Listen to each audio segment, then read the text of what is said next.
आज के समारोह में उत्तर प्रदेश के सभी सम्मानित अतिथिगण, राजभवन के मेरे सहयोगी तथा मित्रों,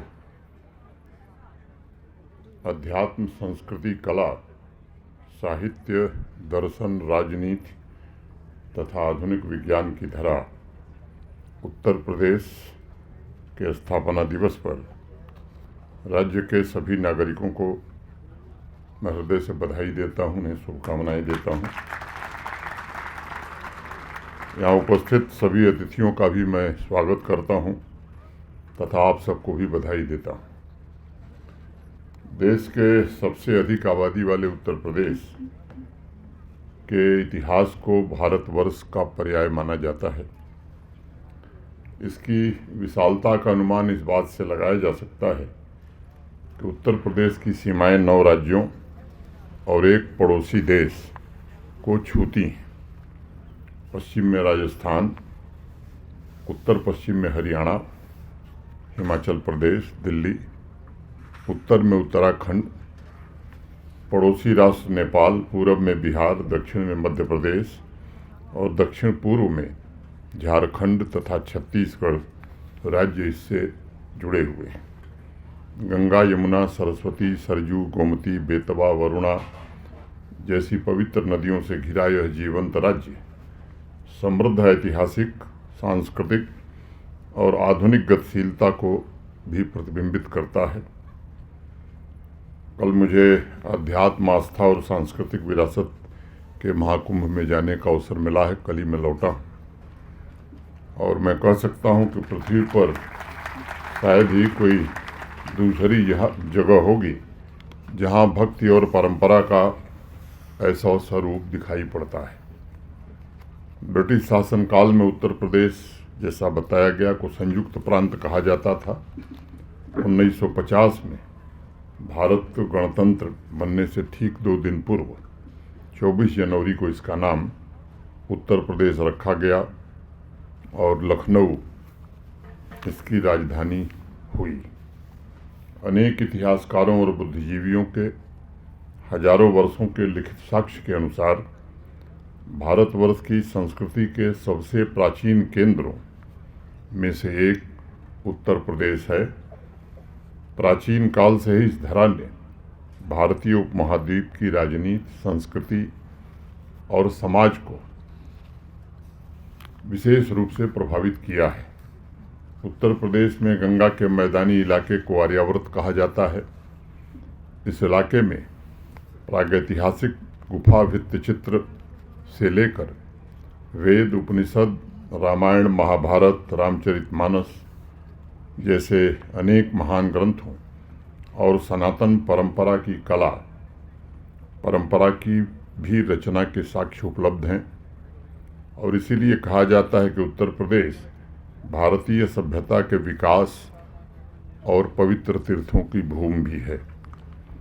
उत्तर प्रदेश के जितने भी तीर्थ स्थल हैं उनमें से जुड़े आध्यात्मिक, सांस्कृतिक दर्शन ने भारत का सदैव मार्गदर्शन किया है और आज अगर हम तेजी से विकसित राष्ट्र के लक्ष्य की ओर बढ़ रहे हैं तो उसकी गतिशीलता में भी उत्तर प्रदेश का बहुत महत्वपूर्ण योगदान है। माँ गंगा के तट पर बसे बनारस को विश्व के सबसे प्राचीन जीवंत शहर के रूप में जाना जाता है और इसे पवित्र शहरों में भी गिना जाता है। बनारस का काशी विश्वनाथ मंदिर भारत के सबसे प्राचीन एवं पवित्र मंदिरों में से एक है। प्रभु श्री राम की जन्मभूमि अयोध्या उत्तर प्रदेश के हृदय स्थल में स्थित है। नए मंदिर के निर्माण के साथ ही उस पूरे क्षेत्र में पर्यटन और आर्थिक विकास की एक नई शुरुआत हुई है। भारतवर्ष में वेलफेयर स्टेट माने लोक कल्याणकारी राज्य समता, सामाजिक न्याय और अवसरों की समानता का जो मूल आधार है वो राम राज्य है और उसका केंद्र भी अयोध्या रहा है। रामचरितमानस में तो स्वयं गोस्वामी तुलसीदास जी ने लिखा भी कि नहीं दरिद्र को दुखी न दीना, नहीं कोई अबुध न लक्षणहीना। राम राज्य में न कोई गरीब है न बेसहारा है। और स्वयं तुलसीदास जी आगे लिखते हैं कि अल्प मृत्यु नहीं कवनहु पीरा, सब सुंदर सब बिरजु शरीरा। भारतीय दर्शन में जो प्रार्थना की गई, सर्वे भवन्तु सुखिनः सर्वे सन्तु निरामया, सभी सुखी हो में सभी रोगमुक्त हों, इस भाव की रचना स्थली भी उत्तर प्रदेश ही रही है। भगवान श्री कृष्ण का जन्म मथुरा में हुआ, लालन पोषण वृंदावन में हुआ। ये दोनों पवित्र धाम भी उत्तर प्रदेश में ही हैं। भगवान श्री कृष्ण के अमृत वचन का संग्रह भगवत गीता, जो अनंत काल से समाज और मानवता का मार्गदर्शन कर रहा है, वो भी यहीं की देन है। इस्कॉन के संस्थापक स्वामी प्रभुपाद तो कहा करते थे कि नई पीढ़ी के बीच कृष्ण के वचन सबसे लोकप्रिय आज भी हैं। कॉरपोरेट वर्ल्ड में भी ट्रेनिंग मॉड्यूल के दौरान आज भगवत गीता के सूत्र बताए जा रहे हैं। सारनाथ, जहाँ महात्मा बुद्ध ने ज्ञान प्राप्ति के बाद अपना पहला उपदेश दिया था, उसे भी आज दुनिया के प्रमुख तीर्थ स्थलों में से एक माना जाता है। भगवान बुद्ध का परिनिर्वाण भी उत्तर प्रदेश के कुशीनगर में ही हुआ। सिर्फ एशिया नहीं बल्कि दुनिया के अनेक देशों में भगवान बुद्ध ने समाज को एक नया रास्ता दिखाया। बुद्ध ने अपने अनुयायियों को कहा था कि किसी भी चीज़ पर अंधविश्वास करने की ज़रूरत नहीं है, बल्कि उसे तर्क की कसौटी पर कसा जाना चाहिए। और उनका कहना था कि जैसे सोने को तपाकर काट कर कसौटी पर कस कर परखते हैं, वैसे ही मेरे वचनों को भी परख कर ग्रहण करो। केवल भक्तिवश उन पर विश्वास करने की ज़रूरत नहीं है। आज प्रकाश स्रोत की तरह उनका संदेश हम सबका मार्गदर्शन कर रहा है। यूनेस्को की विश्व धरोहरों में से एक आगरा किला और दुनिया के 7 अजूबों में से एक ताजमहल भी उत्तर प्रदेश में ही है। कला के संदर्भ में उत्तर प्रदेश में कहावत है, यह धरती परंपरा और नवीनता का संगम है।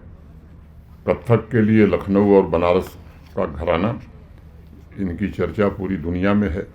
रामलीला का मंचन उत्तर प्रदेश से निकला तो इंडोनेशिया, थाईलैंड, गुयाना, सूरीनाम तक पहुंचा और लगभग 1 महीने तक चलने वाले इस प्रदर्शन को यूनेस्को ने अमूर्त सांस्कृतिक धरोहर के रूप में सूचीबद्ध करने का काम किया है। यहाँ के हैंडीक्राफ्ट, हैंडलूम पूरी दुनिया में मशहूर हैं। लगभग हर जिले में प्राचीन इतिहास के पदचिन्ह दिखाई पड़ते हैं। बनारस, सारनाथ, मथुरा, अयोध्या, कुशीनगर, श्रावस्ती, प्रयागराज, चित्रकूट, सोनभद्र, महोबा, बुंदेलखंड, देवगढ़, गोरखपुर, मुरादाबाद, जिसका भी नाम लें आप, अनेक ऐसे स्थल हैं जहाँ वास्तुकला के अलावा भारत के महत्वपूर्ण शिल्प परंपरा का समृद्ध खजाना भी मिलता है।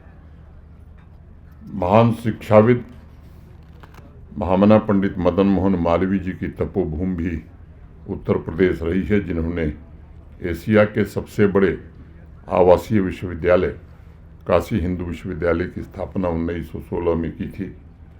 भक्ति काल को भारतीय साहित्य का स्वर्ण काल कहा जाता है। चाहे वो कबीर दास हों, संत रविदास हों, गोस्वामी तुलसीदास हों, रामानंद, मलूक दास, सूरदास जैसे अनेक व्यक्तित्वों का जन्म भी उत्तर प्रदेश में ही हुआ।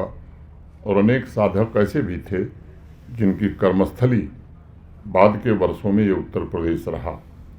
महाकाव्यों के लेखकों से लेकर आधुनिक समय में भारतेंदु हरिश्चंद्र, प्रेमचंद, जयशंकर, धर्मवीर भारती, श्रीलाल शुक्ल, अली सरदार जाफरी, हरिवंश राय बच्चन, आचार्य रामचंद्र शुक्ल, अज्ञेय महादेवी वर्मा जैसे अनेक महान साहित्यकारों की जन्मस्थली भी उत्तर प्रदेश ही है।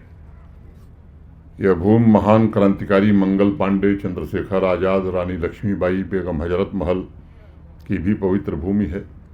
19वीं और 20वीं शताब्दी के राजनीतिक और सामाजिक आंदोलन का केंद्र भी उत्तर प्रदेश रहा है। परमवीर चक्र विजेता यदुनाथ सिंह की भी यही धरती है, जिन्होंने रजौरी की रक्षा करते हुए 1948 में 1948 में नौशेरा में अपने जीवन का सर्वोच्च बलिदान दिया था। वीर अब्दुल हमीद की भी जन्मभूमि यही है, जिसने पैटर्न टैंक को ख़त्म किया था। अब उत्तर प्रदेश पिछले कुछ वर्षों में माननीय प्रधानमंत्री जी के नेतृत्व में आर्थिक विकास के मामले में उल्लेखनीय प्रगति कर रहा है। आज जीडीपी के मामले में भी उत्तर प्रदेश देश के चौथे स्थान पर पहुंच गया है। देश में सबसे ज़्यादा हवाई अड्डों वाला प्रदेश आज उत्तर प्रदेश हो गया है। सबसे ज़्यादा मेट्रो रेल चलाने वाला प्रदेश उत्तर प्रदेश हो गया है और देश का सबसे बड़ा एयरपोर्ट जेवर भी उत्तर प्रदेश में ही बन करके तैयार हुआ है। आज उत्तर प्रदेश के स्थापना दिवस के अवसर पर मैं उत्तर प्रदेश के चौमुखी विकास, प्रदेश की खुशहाली और समृद्धि की कामना करता हूं और आप सबको यहां आने के लिए बहुत बहुत साधुवाद देता हूं। इतनी बात कह के मैं आप सबके प्रति हृदय से कृतज्ञता ज्ञापित करते हुए मैं सबका एक बार स्वागत करते हुए अपनी बात पूरी करता हूं। धन्यवाद। जय हिंद।